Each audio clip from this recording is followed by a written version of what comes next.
Hey guys, welcome back to Frequently Asked Questions, and today I'm going to be showing you how to transfer money from Western Union directly to a bank account.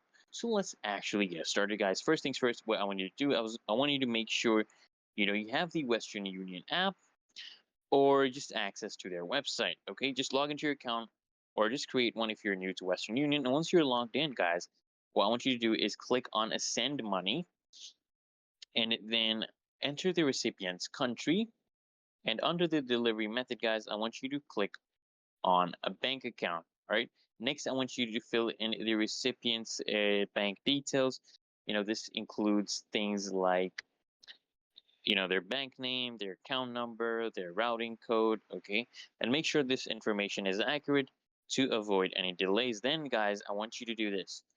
I want you to enter the amount you actually wish to transfer and select your preferred payment method. Okay, you can pay with a debit card or credit card or through your bank account. You want to review all the details, guys, to ensure that they're actually correct. And after confirming this, guys, what I want you to do is I want you to submit the transaction, and you'll receive a confirmation message or a receipt with a tracking number. Okay, this is the MTCN number. This is very important. You want to do this. You want to finally basically let the recipient know that the transfer is on its way. And depending on the bank, it may take, a few minutes or, a couple of days for the funds to arrive.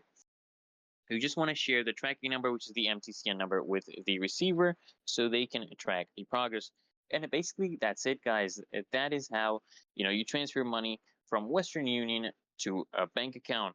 Okay, so if this video helped you out, guys, consider smashing that like button and make sure, guys, you subscribe to Frequently Asked Questions and turn on that bell notification, guys, so you get notified of the next video. Until next time, guys, I'll see you in the next one.